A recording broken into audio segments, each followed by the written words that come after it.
Bem, pessoal, então, dando seguimento, a gente vai tratar aqui de quando não seria cabível o acordo de não persecução civil, já que superamos no bloco passado aquele entendimento que está um pouco ultrapassado de que não é possível termo de ajustamento de conduta na área eleitoral. Aliás, apenas para a gente arrematar isso daí, eu queria trazer aqui a referência de que eu não sou o único que faça essa defesa do termo de ajustamento de conduta, do acordo de não persecução. Eu sei que sim, porque quase não saiu livro de eleitoral agora em 2020 e o que saiu tratando da matéria foi o meu.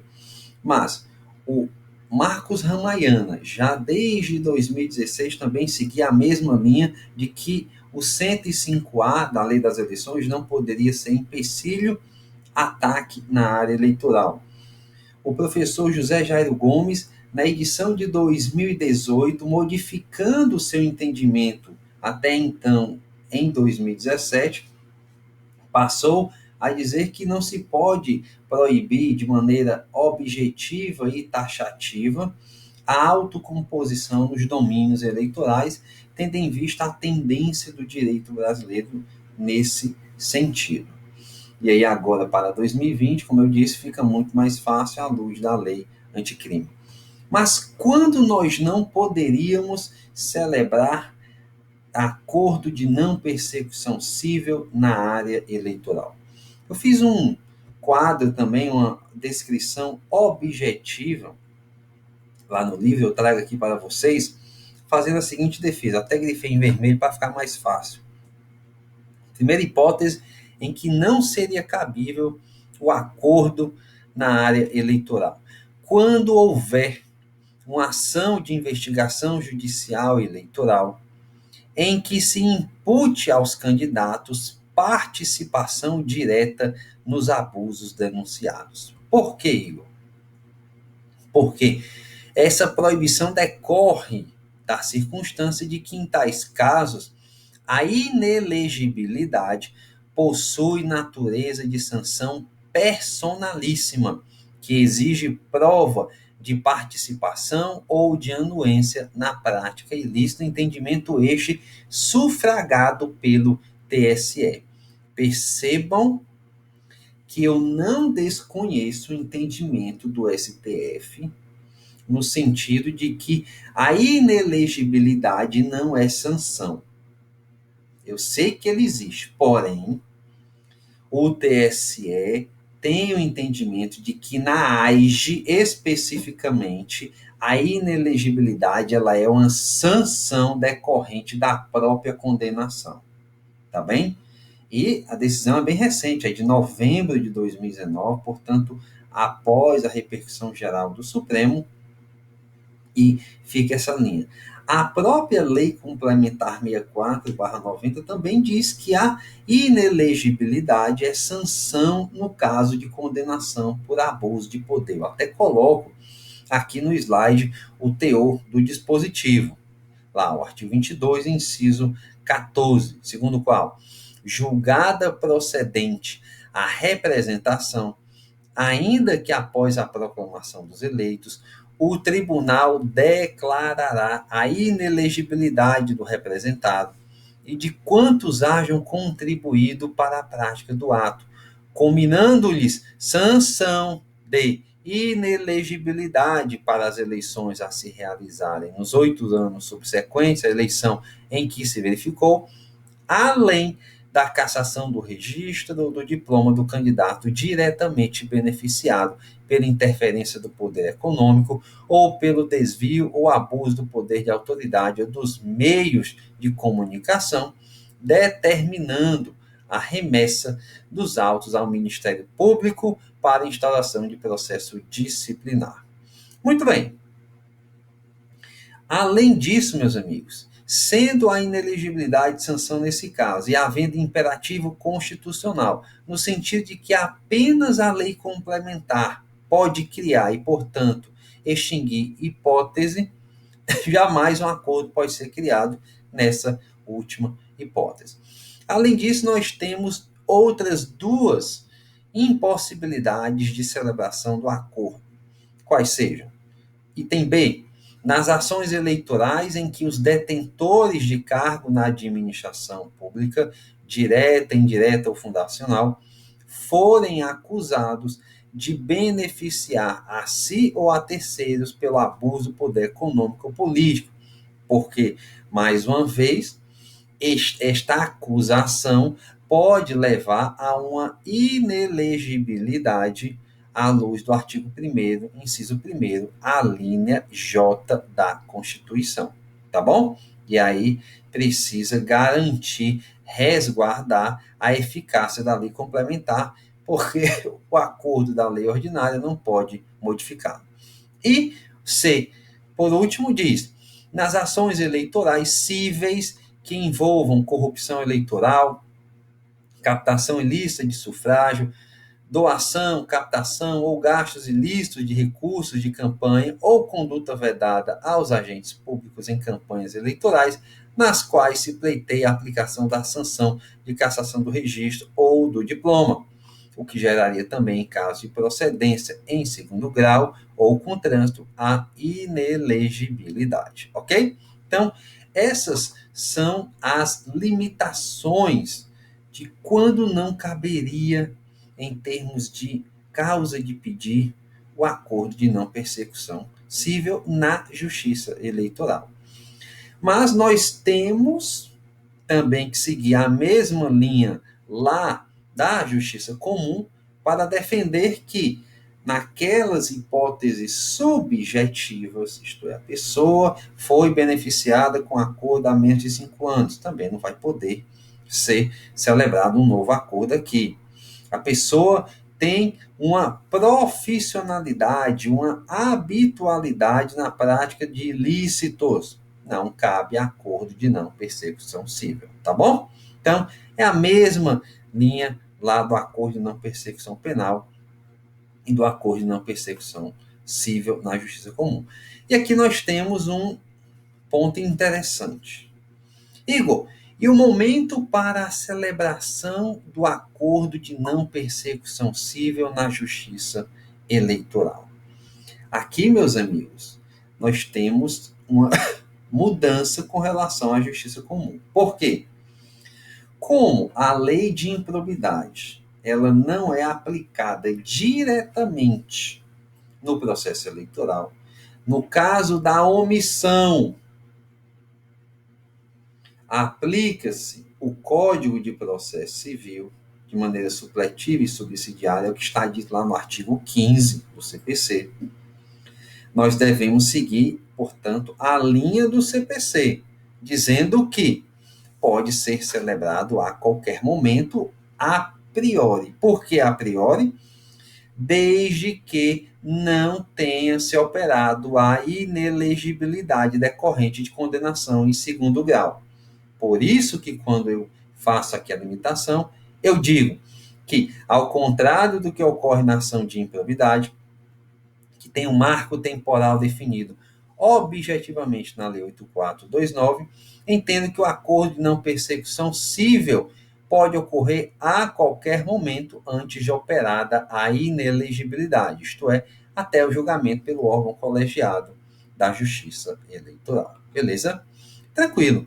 E aí, superada essa questão preliminar atual, importante e polêmica do acordo de não persecução civil na justiça comum, na justiça eleitoral, a gente adentra aqui no nosso tema, nas hipóteses, no estudo dogmático da chamada improbidade administrativa eleitoral ou das condutas vedadas aos agentes públicos em ano eleitoral. Esse instituto, esse rol de comportamentos proibidos, foi concebido em 1997 como uma forma de blindar, de garantir uma igualdade de oportunidades, uma lisura no pleito, de evitar o uso da máquina pública, já que em 1996, a emenda constitucional número 16 autorizou a reeleição no âmbito do poder executivo. E esses comportamentos lá entre os artigos 73 e 77 da Lei das Eleições, são as chamadas condutas vedadas a agentes públicos em ano eleitoral, que eu chamo de condutas vedadas estrito sensu. Por que estrito sensu ou eleitorais? Porque nós temos inúmeras outras condutas vedadas a agentes públicos em ano eleitoral. Estão no Código Penal, vejam lá o artigo 359G, 359H. Vejam que os princípios constitucionais limitam claramente a atuação durante todo o ano eleitoral. Vejam que o artigo 37, parágrafo 1º da Constituição Federal, também limita a questão da publicidade institucional. Então, nós temos, na própria lei de responsabilidade fiscal, diversos dispositivos tratando de limites à atuação estatal. É por isso que eu falo que há as condutas vedadas lato sensu, existem as condutas vedadas eleitorais criminais, porque existem crimes eleitorais específicos para restringir, criminalizar e punir o comportamento de gestores que pretendem usar a máquina a seu favor. Exemplo, Igor, artigo 300 do Código Eleitoral, artigos 346 e 377, embora esses últimos dois possam ser praticados a qualquer momento, são crimes permanentes, não somente do ano da eleição. O artigo 11, inciso 5º da Lei 6091 de 74, a Lei de Transporte dos Eleitores, que diz que não pode utilizar nos 90 dias antes da eleição qualquer veículo ou embarcação oficial em ato de propaganda, sob pena de cassação do registro ou do diploma. E temos as condutas vedadas eleitorais, que são essas dos artigos 73 a 77 da Lei das Eleições, que nós vamos abordar agora. Tá bem? Então percebam que esse é o campo de nascimento das condutas vedadas após a emenda constitucional. E aí temos, portanto, as condutas vedadas estrito sensu, que estão reguladas lá no artigo 83 da Resolução 23.610 de 2019 do TSE, que diz: a prática de conduta vedada acarretará a suspensão imediata da conduta vedada, quando for o caso, e sujeitará os agentes responsáveis a multa no valor de R$ 5.320,50 a R$ 106.410, sem prejuízo de outras sanções de caráter constitucional, administrativo ou disciplinar fixadas pelas demais leis vigentes.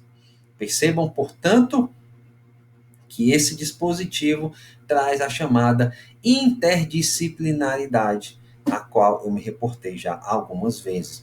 É preciso olhar um fato sob o espectro de todo o ordenamento jurídico. Não dá para permitir mais uma visão bitolada. Isso aqui é competência só da Justiça Eleitoral. Não, nós temos que atuar em todos os ramos, em todas as frentes, para que haja, pelo menos em alguma, uma punição efetiva. Tá bem? E aí a gente vai avançando. O alcance dessas sanções, como eu disse, estão lá também no artigo 83, parágrafo 8º. Aplicam-se as sanções do parágrafo 4º deste artigo aos agentes públicos responsáveis pelas condutas vedadas e aos partidos políticos, às coligações e aos candidatos que delas se beneficiarem. Artigo 83, parágrafo 8º. Muito bem. Avançando a interdisciplinaridade, nós temos aqui o artigo 73, parágrafo 7º da Lei das Eleições, que diz: as condutas enumeradas no caput caracterizam ainda atos de improbidade administrativa a que se refere o artigo 11, inciso 1º da Lei 8429 de 92, que sujeitam-se às disposições daquele diploma legal em especial as combinações do artigo 12, inciso 3º, tá bom? É por isso que eu falo de improbidade administrativa eleitoral, porque a lei eleitoral diz que toda conduta vedada a agente público em ano eleitoral é ato de improbidade administrativa ipso facto, ok? Ex lege, por força de lei. Não cabe qualquer discussão em sentido contrário. Beleza, meus amigos? Muito bem. E aí a gente vai avançando e traz aqui um exemplo muito comum em eleição municipal, e certamente esse ano vai acontecer, é que um juízo de adivinhação à luz da experiência. Suponhamos que o prefeito realiza, após o pedido de registro de candidaturas e em troca de votos, a distribuição de brindes adquiridos com dinheiro público em comunidade carente. Isso daí acontece, como eu disse, em todo município, ou praticamente em todo município, quando estamos falando de eleição municipal, e isso é conduta vedada eleitoral prevista no artigo 73, parágrafo 10. Isso é a chamada captação ilícita de sufrágio, a corrupção eleitoral cível, que está no 41A. Aí ficou tá só 41, mas é 41A da Lei das Eleições. Isso é crime eleitoral, sem sombra de dúvidas, lá disposto no artigo 299, sem prejuízo da conexão com outro crime comum, no caso, o peculato. É abuso de poder político, ou pode ser abuso de poder político, melhor dizendo, já que vai depender da análise de gravidade pelo julgador do caso concreto. É crime de responsabilidade, meus amigos. Lá do artigo 1º, inciso 2º do Decreto-Lei 201/67. Vamos estudar esse Decreto-Lei 201/67 aqui na pós, com toda a profundidade, os aspectos materiais que têm incidência nesse ano eleitoral, os aspectos processuais, as derrogações de diversos dispositivos pela lei anticrime e também a não recepção anterior por força da Constituição Federal de 88.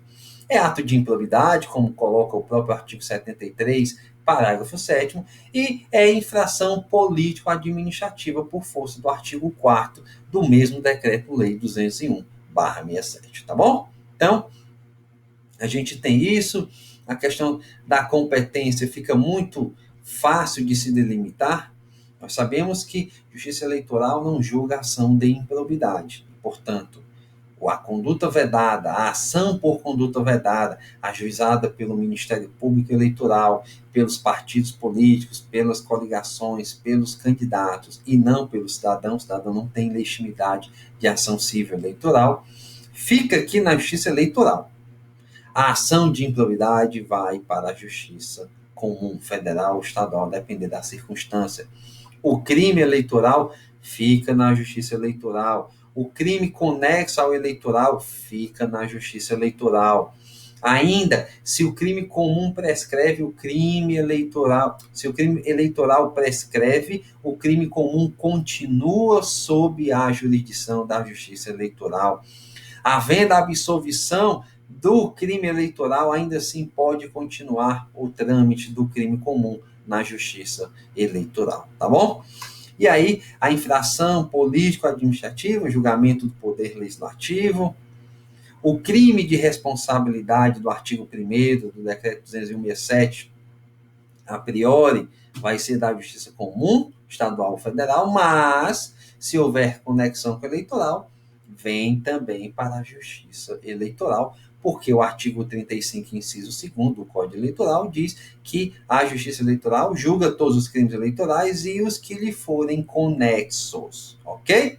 Sem exceção. Só que a exceção constitucional, muito discutida, quando estamos diante de crime contra a vida, que deveria haver a cisão e ele ir para o tribunal do júri. Existe outra corrente que diz que vai tudo para o tribunal do júri. E quando for crime da Justiça Federal, haveria também a cisão. Mas esses assuntos a gente vai trabalhar na aula de crimes eleitorais. Estou só adiantando para vocês verem como é uma multiplicidade de competências à luz exatamente da interdisciplinariedade, tá bom? Então, a gente continua no próximo bloco. Um grande abraço e até lá.